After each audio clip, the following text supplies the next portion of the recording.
3 reasons why Star Trek the motion picture is not the worst Star Trek film. Reason 1.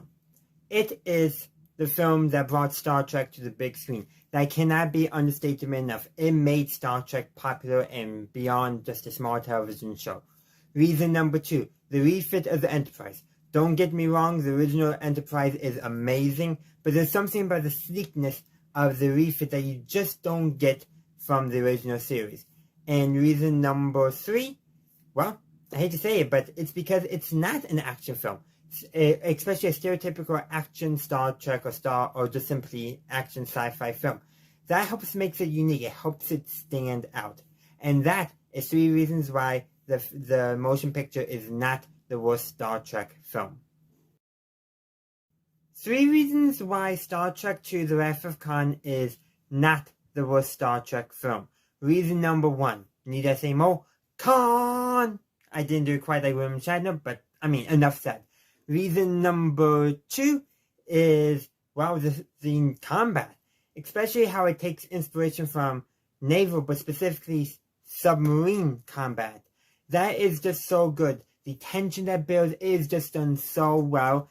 And it's more than just flying around, pew, pew, pew. It's more than just that. I really do like how tense it is. That's amazing, really. And reason number 3 has everything to do with the fact that not all our main characters are on the Enterprise. Chekhov is off on another ship. I want to say it's the Defiant.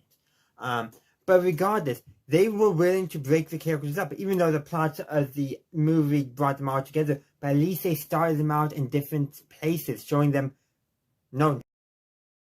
3 reasons why Star Trek III: The Search for Spock is not the worst Star Trek film. Reason 1.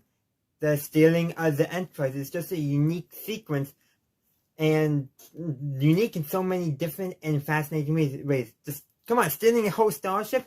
That's pretty bold of them to do, and the fact that they get away with it and all that, that's just amazing. Reason number 3, the destruction of the Enterprise. The hero ship is destroyed. That's showing real stakes for our characters. And that's important. Having those stakes in the destruction of the Enterprise is a great way of showing that. And reason number 3 has everything to do with what's going on. It's following up from the Wrath of Khan, showing the consequences of everything that happened in that film and how our characters are responding to those events and processing and dealing with them. And that is 3 reasons why. 3 reasons why Star Trek IV: The Voyage Home is not the worst Star Trek film. Reason 1, whales. Reason 2, time travel. Reason 3, comedy hijinks because of the time travel. Need I say more? There's so much to say. So let's go into reason 4. It's the best Star Trek film ever. Reason 5. It's my favorite Star Trek film ever. Reason 6. It's the best Star Trek film ever, and it's my favorite. That's why it's not the worst Star Trek film ever. Okay, I really do like this film. This is my favorite Star Trek film, and it's really because of all the elements come together. The humor and all that, the time travel, is just my favorite Star Trek film. So yeah, this has kind of deviated from my 3 reasons why format, but that's the point. This is my favorite, and I could probably do a whole video on it. And you know what? Maybe I should. So let me know, and by giving this video a like, if you want me to actually do a full video on why it's my favorite. 3 reasons why Star Trek V: The Final Frontier is not the worst Star Trek film. Really? Do I have to be doing this? Yes, you do. It was your idea. We're the same person after all. Well, yeah, but it's not my favorite Star Trek film at all. I really, really don't care for it at all.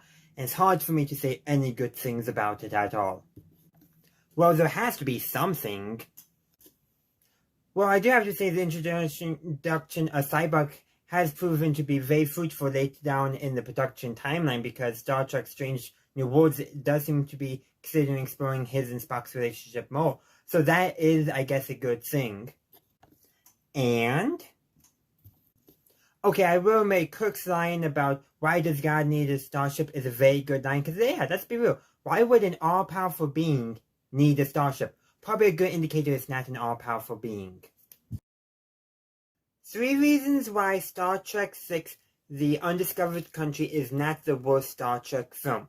Reason number one, the dinner scene with the Klingons and Starfleet. I mean, come on, the tenseness of the room, basically the Klingons claiming Shakespeare. It's just such an amazing and really tense scene. Reason number two, Sulu is doing his own thing. He's a captain in his own life. He has his own ship. But I also really do like how, despite him doing his own thing, it comes into play for the main story that he's there as a part of the story, even though he's not actually aboard the Enterprise A with all our other characters. And reason number three, Kirk confronts his basically trauma regarding the Klingons and his prejudice against it. He confronts it and comes out better at the end. He puts his own personal feelings aside for, lack of a better term, the needs of the many. 3 reasons why Star Trek Generations is not the worst Star Trek film. Reason number 1, it's the first TNG cast film, so that gives it something unique. It helps it to stand out from all the other Star Trek films that came before. Reason number 2, just like with The Search for Spock, the Enterprise is destroyed.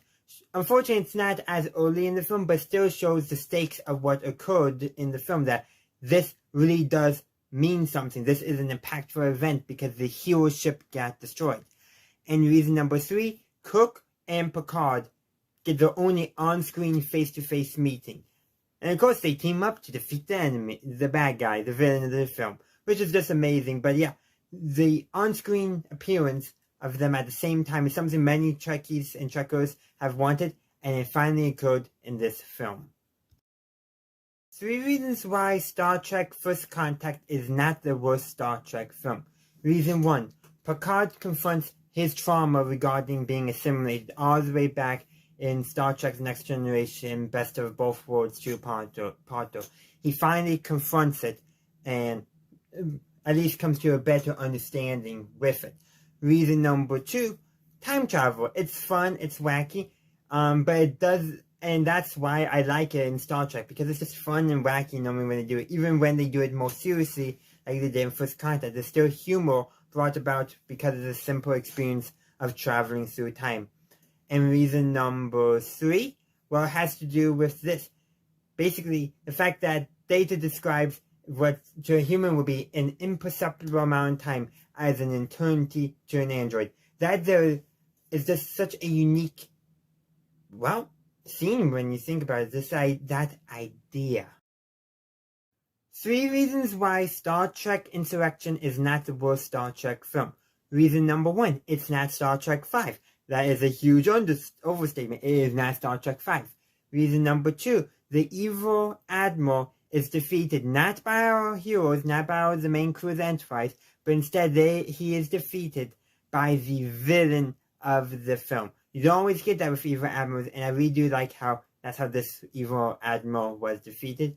And reason 3 why this film is not the worst Star Trek film. I say again, it's not Star Trek 5. I mean, that could be a reason for every single Star Trek film.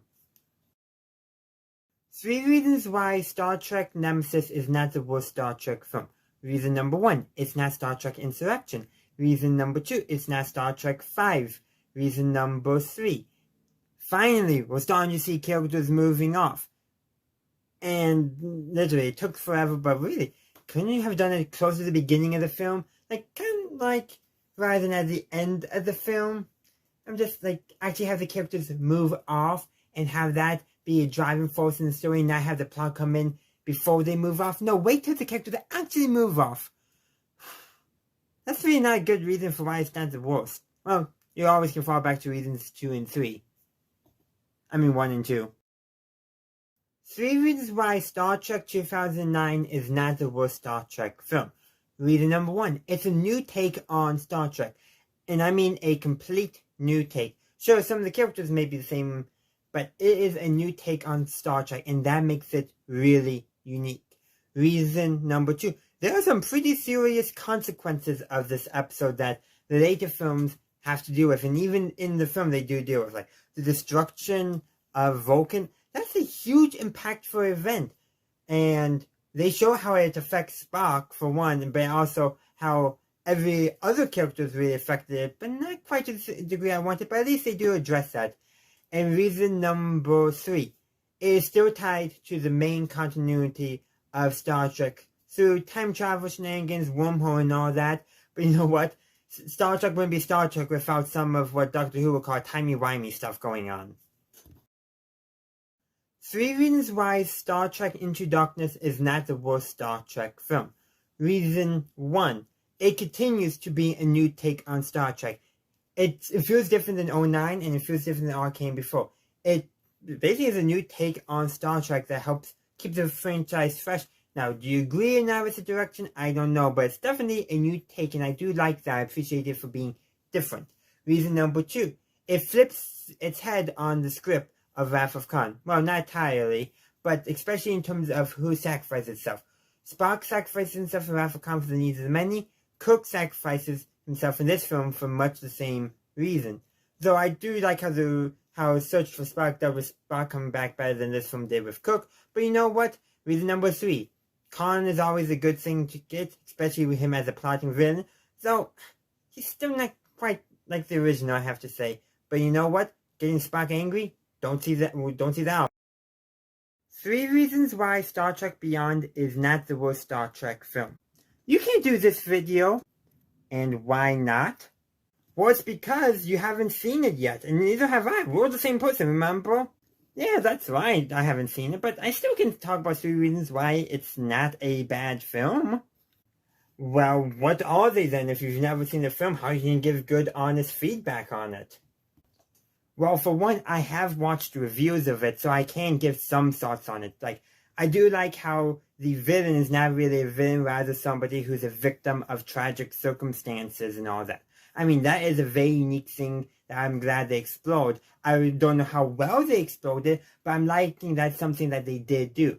And as for other reasons, well, I'm out of time because you kept on interrupting me. But you know what? Once I actually see the film, I'll be able to give my other 2 reasons. So I hope to see you guys then.